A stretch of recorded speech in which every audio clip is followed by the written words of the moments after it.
अस्सलाम वालेकुम वरहमतुल्लाहि वबरकातुहू। कैसे हैं आप लोग? उम्मीद है खैरियत से होंगे। अल्लाह ताला आपको खुश रखे, सलामत रखे, अपनी रहमतों के साए में रखे। एक क्वेश्चन आया है किसी मोहतरमा की तरफ से। वो कहती हैं, अस्सलाम वालेकुम भाई महमूद, मैं अपने शोहर के साथ हज पे जा रही हूँ, बराए मेहरबानी तवाफ ज़ियारा के मुतालिक बता दें, ये क्या है, कब करना है, इसका तरीका क्या है, प्लीज गाइड कर दें, शुक्रिया। मारिया अशरफ फ्रॉम कराची। देखिए, सबसे बुनियादी और सबसे अहम बात यह है कि जब आप हज पे जाते हैं तो आपको हज के फराइज और वाजिबात का पता होना चाहिए कि हज में फराइज कितने हैं। बहरहाल हज में 3 फर्ज हैं। पहला फर्ज, आपने हज के इरादे से जो एहराम बांध के जाना होता है। दूसरा फर्ज, आपने 9 ज़िलहिज्जा को मैदान अरफात जाना होता है वकूफ अरफा के लिए। तीसरा फर्ज यह है कि आपने तवाफुल ज़ियारा करना होता है। अब तवाफुल ज़ियारा कब करना है? देखिए, 8 ज़िलहिज्जा को आप चले जाते हैं मीना के खैमों में, वहां पे जाके आप 5 नमाजें अदा करते हैं। 8 की ज़ोहर, असर, मगरिब, ईशा, 9 की फजर, 9 की सुबह को मैदान अरफात में चले जाते हैं। वहां पे जाके आप वकूफ अरफा करते हैं, यानी हज का दूसरा बड़ा फर्ज जो है वो आपने अदा कर लिया, जिससे रुकने आज़म भी कहा जाता है। वहां से फिर आप चले गए रात को मुज़दलिफा में, वहां क़याम के बाद आप सुबह यानी 10 ज़िलहिज्जा को, जो ईद का दिन होता है, यहाँ पाकिस्तान इंडिया वगैरह में लोग ईद मना रहे होंगे, उस वक्त आपने जाना है मीना में बड़े शैतान को सिर्फ 7 कंकरियां मार के, उसके बाद कुर्बानी और उसके बाद मर्दों ने हालक और खवातीन ने अपने तकसीर वगैरह करवा ली। अब आप पे एहराम की तमाम पाबंदियां सिवाय एक के खत्म हो चुकी हैं। आप पाबंदियों से आजाद हो चुके हैं। एक पाबंदी अभी बाकी है और वो है मियां और बीवी के अज़वाजी हुकूक वाला मामला। वो पाबंदी अभी भी मौजूद है। वो कब तक रहेगी? वो तब तक रहेगी जब तक आप तवाफुल ज़ियारा नहीं कर लेते। आपकी मर्जी है, आप 10 ज़िलहिज्जा को भी तवाफुल ज़ियारा कर सकते हैं, 11 को भी जाके कर सकते हैं, 12 को भी कर सकते हैं, आपकी मर्जी है, ठीक है। लेकिन जब तक तवाफुल ज़ियारा नहीं होगा, मियां बीवी के जो अज़वाजी मामलात हैं, आप उनसे दूर रहेंगे। पहली बात तो ये। दूसरी बात यह है कि तवाफुल ज़ियारा करना कब चाहिए? अब आप 10 ज़िलहिज्जा को देखेंगे कि लाखों की तादाद में लोग हैं जो बड़े शैतान को कंकरी मारने के बाद, कुर्बानी, हलक वगैरह के बाद मक्का की तरफ जा रहे होंगे, वहां जाके तवाफुल ज़ियारा और सही वगैरह करेंगे। मगर मैं आपको मशवरा दूंगा कि आप 10 ज़िलहिज्जा को तवाफुल ज़ियारा ना करें। उसकी वजह दरअसल ये है कि एक तो आप पहले बहुत ज्यादा थक चुके होंगे, यानी आप जो पिछली रात आपकी गुजरी है 9 और 10 की दरमियानी रात, वो आपने मुज़दलिफा में क़याम किया था, वो भी मुशक्क़त, उससे पहला दिन भी मुशक्क़त, और आज यानी 10 ज़िलहिज्जा को सुबह से आप निकले हुए हैं। फजर के बाद आप निकले थे, वहां से आप मीना आए थे, अपने खैमे में गए, वहां से फिर आप बड़े शैतान के पास इतना सफर करके आए, उसको कंकरियां मारी, यानी बड़े जमरे की रमी की, उसके बाद आपने कुर्बानी और फिर हलक के मामला से आप फ्री हुए। तो अब आप थके हुए होंगे, नंबर 1। और नंबर 2 ये है कि बहुत ज्यादा रश होता है। 10 ज़िलहिज्जा को मस्जिदुल हराम में इतना रश होता है कि जिसको कहते हैं ना कि पांव रखने की भी जगह नहीं होती, बहुत ज्यादा रश होता है। आप पहले बहुत थक चुके हैं, तो मैं आपको जाती तौर पे मशवरा दूंगा कि 10 ज़िलहिज्जा को आप तवाफुल ज़ियारा ना करें। 10 ज़िलहिज्जा को आपने हलक करवा लिया है, आप कपड़े पहन लें सादा, अपना एहराम उतार दें, खवातीन भी एहराम की पाबंदियों से आजाद हो गई, बस मियां बीवी के मामला से अपने दूर रहना है।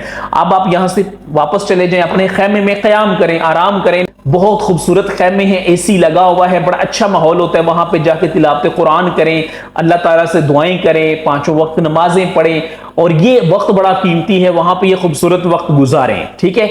अब आपने क्या करना है, 11 ज़िलहिज्जा का जब दिन आएगा तो आपने वहां पे आराम ही करना है, नमाजें पढ़ें, इबादत करें। ज़ोहर का वक्त जब शुरू हो तो फिर आपने इस नीयत के साथ अपने खैमे से निकलना है कि भाई आज मैंने तीनों शयातीन को कंकरी मारने के बाद तवाफुल ज़ियारा करने मक्कातुल मुकर्रमा जाना और मस्जिदुल हराम में जाके मैंने ये फर्ज अदा करना है। ये 11 ज़िलहिज्जा की मैं बात कर रहा हूं। अब 11 को क्या होगा कि आप ज़ोहर की नमाज के बाद निकले हैं अपने खैमे से, ठीक है। एक तो जो तपश है मौसम की वो थोड़ी कम हो चुकी होगी, दूसरे नंबर पे जो बहुत ज्यादा रश है वो काफी हद तक कम हो चुका होगा। आप मतलब जोहर से भी कोई घंटा बाद जब निकलेंगे तो काफी हद तक लोग यहां से जा चुके होंगे। لاکھوں لوگ کنکریاں مار کے جا چکے ہوں گے. تو اب آپ جب تینوں شیاطین کے پاس، تینوں جمروں کے پاس جائیں گے کنکریاں مارنے، تو وہاں بھی سہولت رہے گی، آسانی رہے گی، اور تینوں جمروں کو آپ آسانی سے بڑے پرسکون ماحول میں کنکریاں مار لیں گے. کنکریاں مارنی ہے اپنے سادہ کپڑوں میں، حالت احرام میں تو آپ ہیں ہی نہیں. ٹھیک ہے، اس کے بعد اب آپ نے جانا ہے مکہ المکرمہ کی طرف. اب آپ کے پاس پانی کی بوتل ہی بس ہونی چاہیے، زیادہ سامان بیگ شیگ تو آج آپ نے لے کے نہیں جانا، اور الاؤ بھی نہیں ہے، مسجد الحرام میں آپ لے کے بھی نہیں جا سکیں گے. تو یہاں سے اب آپ نے مکہ المکرمہ کیسے جانا ہے؟ اللہ کرے آپ کو کوئی گاڑی ٹیکسی وغیرہ مل جائے، بالفرض نہیں بھی ملتی ہے تو آپ نے میری بہن پریشان نہیں ہونا، آپ نے بالکل بھی پریشان نہیں ہونا. بڑے خوبصورت راستے بنے ہوئے ہیں مینا سے لے کے مسجد الحرام تک، ٹنلز بنے ہوئے ہیں، بڑے بڑے پہاڑ کاٹ کے حاجیوں کے لیے راستے بنائے گئے ہیں، اور وہاں پہ بڑا خوبصورت ماحول ہے. آپ نے یہاں سے لے کے مسجد الحرام تک اللہ کا ذکر کرتے ہوئے، آپ جیسے بتا رہی اپنے شوہر کے ساتھ جا رہی، یا دیگر جو لوگ بھی سن رہے ہیں، تو آپ نے یہاں سے مسجد الحرام کی طرف یہ سفر کرنا. اور یہ سفر آپ کی زندگی کا قیمتی ترین، بہترین اور یادگار ترین سفر ہوگا. اس سفر کو آپ نے خوبصورت اس طرح سے بنانا ہے کہ سارے راستے اللہ کا ذکر کرتے جانا اور اس کا شکر بھی بجا لانا ہے، کیونکہ یہ سعادتیں قسمت والوں کو ملتی ہیں. ہر کسی کو یہ خوبصورت دن، یہ خوبصورت لمحات بار بار کہاں نصیب ہوتے ہیں. تو بہرحال اب آپ پہنچ جائیں گے مسجد الحرام. تو یہاں پہنچ کے اب آپ نے کیا کرنا ہے؟ اسی طرح آپ نے حجر اسود کی سیدھ میں آنا ہے. آپ نے حجر اسود کے قریب جانے کی آج بھی کوشش نہیں کرنی. رش اگرچہ کل کی نسبت کم ہوگا، مگر آج بھی بہت رش ہونا ہے، لاکھوں لوگ آج بھی آئے ہوں گے. تو آپ نے حجر اسود کے سامنے جا کے اسی طرح استلام کرنا ہے اور پہلا طواف شروع کر دینا ہے جہاں بھی آپ کو جگہ ملے. اس کے بعد دوسرا، اور اس طرح آپ نے 7 چکر لگانے. اس کے بعد پھر استلام کرنا ہے مقام ابراہیم پہ، یا رش کی صورت میں جہاں بھی جگہ ملے آپ نے 2 رکعت نوافل ادا کرنی ہے، زمزم شریف پیئیں، اور اس کے بعد آپ نے آ جانا ہے صفا کی پہاڑی پہ. اب یہ آپ کا طواف تو ہو گیا مکمل. اب آپ نے سعی کرنی ہے حج کی، جو کہ واجب ہے. ٹھیک ہے، طواف الزیارہ آپ کا ہو چکا ہے، فرض آپ کا ادا ہو گیا ہے. اب آپ نے سعی کرنی ہے، صفا سے مروہ، مروہ سے صفا، اس طرح آپ نے 7 چکر لگانے ہیں. مگر یاد رکھیے گا، آج آپ نے، مردوں نے حلق یا خواتین نے تقصیر وغیرہ نہیں کروانی، صرف خالی آپ نے صفا مروہ کی سعی کرنی ہے. اس کے بعد آپ نے یہاں سے باہر آ جانا ہے مسجد الحرام سے. لے جی، مبارک ہو، آپ کا طواف الزیارہ کا فرض ادا ہو چکا ہے. اب یہاں پہ ایک بات آپ نے ذرا ذہن نشین کرنی ہے کہ بہت سارے لوگ ہوں گے جو ہو سکتا ہے کہ آپ سے بھی ان کا سامنا ہو، آپ کے قافلے میں سے ہوں، یا لیفٹ رائٹ جاننے والا کوئی مشورہ اس طرح دے کہ دیکھیں اتنی دور سے آپ آئے ہوئے ہیں مکہ المکرمہ میں، تو ہوٹل تو ہمارا بالکل ساتھ ہے، قریب ہے، تو کیوں نہ 2-4 گھنٹے آرام کر لیا جائے ہوٹل میں، یا جا کے تھوڑی دیر چینج کر لیں، یا وہاں شاور لے لیں وغیرہ وغیرہ.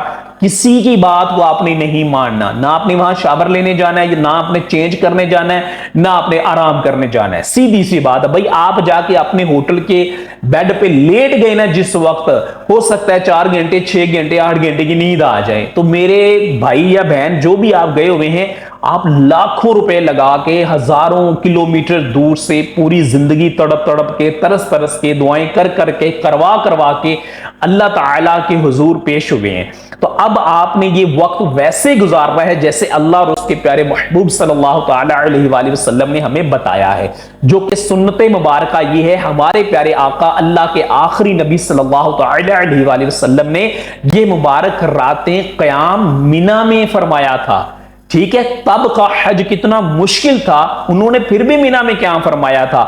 لیکن اب اتنی سہولتوں کے باوجود بھی اگر آپ ہوٹل میں جائیں گے یا اس طرح آرام کریں تو بھائی یہ غیر مناسب بات ہے. اس طرح کسی نے بھی نہیں اور قطعی طور پہ نہیں کرنا.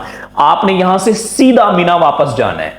ٹھیک ہے، یہ خزانے لوٹنے کا وقت ہے، رحمتیں لوٹنے کا وقت ہے، برکتیں لوٹنے کا وقت ہے، دعائیں کرنے کا وقت ہے، دعاؤں کی قبولیت کا وقت ہے. تو ہم اس کو ہوٹل میں کیوں سپینڈ کریں؟ تو اب آپ نے یہاں سے سیدھا طواف الزیارہ سعی کے بعد سیدھا مینا میں جانا اور رات وہیں پہ ہی بسر کرنی ہے، کیونکہ اللہ کے محبوب صلی اللہ تعالی علیہ وآلہ وسلم نے بھی یہ مبارک راتیں یہی قیام فرمایا تھا. بہرحال اب مینا میں جب پہنچ جائیں گے تو اب رات کو قیام کریں، صبح فجر کی نماز پڑھیں، اور 12 ذی الحجہ کو دوبارہ آپ جا کے تینوں شیاطین کو کنکری مار کے مغرب سے پہلے مینا سے باہر نکل جائیں گے. تو آپ کا आपका हज हो गया मुकम्मल सिर्फ तवाफ रुखसत के अलावा। तो बहरहाल तवाफ ज़ियारा का ये मुकम्मल तरीका था और ये मैंने आपको एक मशवरा तनर्ज किया है कि 10 ज़िलहिज्जा को आप ना कीजिएगा। बाकी आपकी मर्जी है, कोई 10 को कर ले, 11 को कर ले, 12 को जाके कर ले, उसकी मर्जी है, लेकिन मैं आपको मशवरा दूंगा कि आप 11 को करें। ठीक है, 10 को आप इसलिए ना करें कि रश बहुत ज्यादा और आप बहुत थके होंगे। 12 को जो है वो इसलिए ना करें कि फिर आप जल्दी जल्दी कर रहे होंगे। बेहतर है कि आप 11 को पुरसकून माहौल में करें और बिल्कुल आराम के साथ आपने जाना है। तो इस तरह इंशाअल्लाह ताला आपका तवाफ ज़ियारा मुकम्मल हो जाएगा और ये बिल्कुल आसान है, कोई मुश्किल नहीं है। जहन से कोई वजन, कोई बोझ नहीं आपने लेके जाना, रिलैक्स होके जाना है। जो सीख के जाएगा ना इंशाअल्लाह उसके लिए कोई परेशानी वहां पे नहीं होगी। अल्लाह ताला खैर वाले मामलात फरमाए। जब आपने जाना है जहां अपने लिए दुआएं कीजिएगा, मुझ गुनाहगार के लिए भी कीजिएगा। अल्लाह ताला वो खूबसूरत दिन, वो खूबसूरत लम्हात हमें भी नसीब फरमाए जब हम भी हालत हराम में जान में मक्कातुल मुकर्रमा, वहां से मिना, अरफात और मुज़ल्लफ़ा की बहारें देखें और फिर अल्लाह वो दिन दिखाए कि जब हम वहां से मदीनातुल मुनव्वरा का सफर करें और अल्लाह के आखिरी नबी खातमुन नबिय्यीन सल्लल्लाहु तआला अलैहि वसल्लम के मस्जिद में हाजिर हों, नवाफिल अदा करें और फिर उनके रोज़ा मुबारक पे हाजिर होकर मवाजा शरीफ पे कसरत के साथ बअदब अंदाज में दुरूद व सलाम भी पेश कर सकें। अपना बहुत ज्यादा ख्याल रखिएगा। अस्सलामु अलैकुम व रहमतुल्लाहि व बरकातुहू।